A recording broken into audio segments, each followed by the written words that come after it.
হাজোৰ ৰামদিয়াৰ বিশিষ্ট সমাজকৰ্মী মনেশ্বৰ তালুকদাৰৰ দেহাৱসান। এক জটিল ৰোগত আক্ৰান্ত হৈ মৃত্যু হয় বিশিষ্ট সমাজকৰ্মীগৰাকীৰ।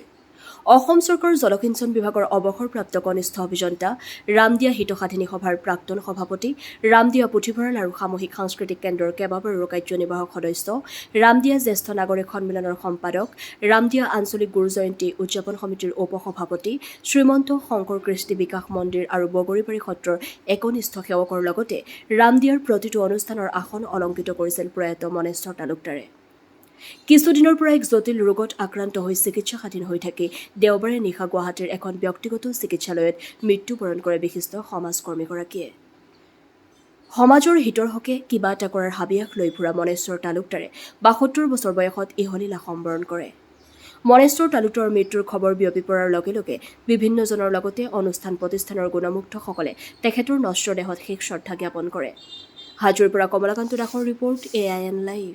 আজি ৰামদিয়াবাসী ৰাইজ মৰ্মাহত। ৰামদিয়া এখন সত্ৰ নগৰী। এই সত্ৰ নগৰীৰে শ্ৰী বগৰীবাৰী সত্ৰৰ ভকত মনেশ্বৰ তালুকদাৰ যোৱাকালি নিশা প্ৰায় 8:30 বজাত মৃত্যুবৰণ কৰে। মনেশ্বৰ তালুকদাৰ শ্ৰী বগৰীবাৰী সত্ৰৰ ভকতৰ উপৰিও তেখেত সামাজিক কামতো আগৰণুৱা আছিল। বিশেষকৈ ৰামদিয়া হিতসাধিনী সভাৰ সভাপতিৰ আসন অলংকৃত কৰাৰ উপৰিও ৰামদিয়া পুথিভঁৰাল আৰু সামূহিক সাংস্কৃতিক কেন্দ্ৰৰ লগত ওতঃপ্ৰোত জড়িত আছিল। তাৰ উপৰিও ভাগৱতী সমাজৰ দ্বাৰা পৰিচালিত যি ভকত, সেই ভকত বৈষ্ণৱৰ লগতো তেখেতে ওতঃপ্ৰোত থাকি ভাগৱতী সমাজখনকো নেতৃত্ব বহন কৰিছিল। ইয়াৰ উপৰিও ৰামদিয়া অঞ্চলৰ জ্যেষ্ঠ নাগৰিক সন্মিলন মঞ্চৰ তেওঁৰ সম্পাদকৰ দায়িত্ব গ্ৰহণ কৰি এই জ্যেষ্ঠ নাগৰিক সন্মিলন মঞ্চখন আগুৱাই নিয়াত বিশেষভাৱে তেওঁ অৰিহণা আছিল। তেওঁ শাৰীৰিক অসুস্থ হোৱাৰ বাবে আজি কিছুদিন আগতে নাগৰিক মঞ্চৰ তৰফৰ পৰা অৱসৰ লৈছিল, অৰ্থাৎ সম্পাদকৰ পদৰ পৰা তেওঁ অব্যাহতি লৈ এই ৰামদিয়াবাসী ৰাইজৰ লগত ওতঃপ্ৰোত থাকি বিভিন্ন সমাজ সংস্কাৰখনক আগুৱাই নিয়াত বিশেষভাৱে অৰিহণা যোগাইছিল। সেই হেতুকে আমি মনেশ্বৰ তালুকদাৰৰ যিটো মৃত্যু, এই মৃত্যুত আমি ৰামদিয়াবাসী আজি মৰ্মাহত। তেওঁৰ যিটো কৰ্মৰাজি সমাজৰ উন্নতিৰ হকে, সেইটো আমি সঁচাই শলাগ ল'ব লাগিব। আৰু তেখেতে ৰামদিয়া অঞ্চলৰ যিবিলাক বিভিন্ন সত্ৰসমূহ আছিল, তেওঁ আটাইবোৰ সত্ৰসমূহৰ লগতে ওতঃপ্ৰোতভাৱে জড়িত আছিল।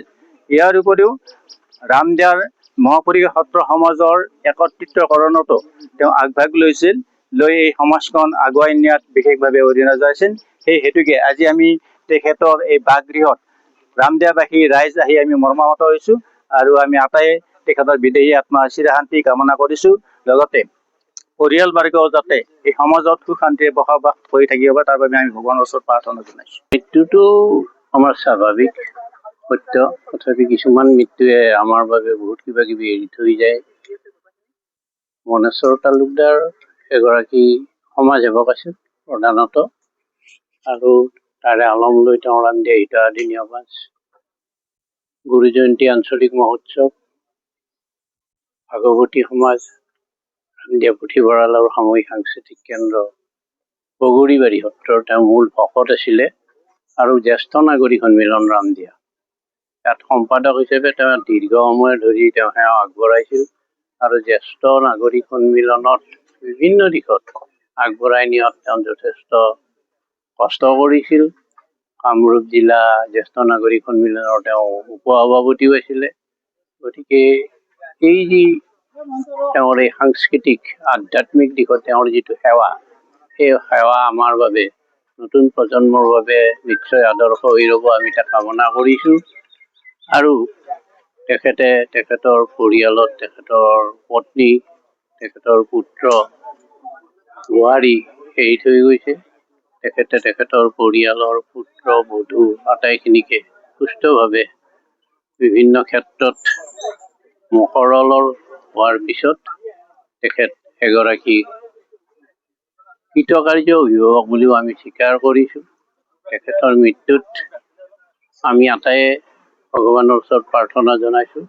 তেখেতৰ মৃত্যু, তেখেতে এৰি যোৱা আদৰ্শ আমাৰ বাবে অনুকৰণীয় হওক তাকেই কামনা কৰিছোঁ। যিকোনো খবৰ আৰু বিজ্ঞাপনৰ বাবে যোগাযোগ কৰক 7896121996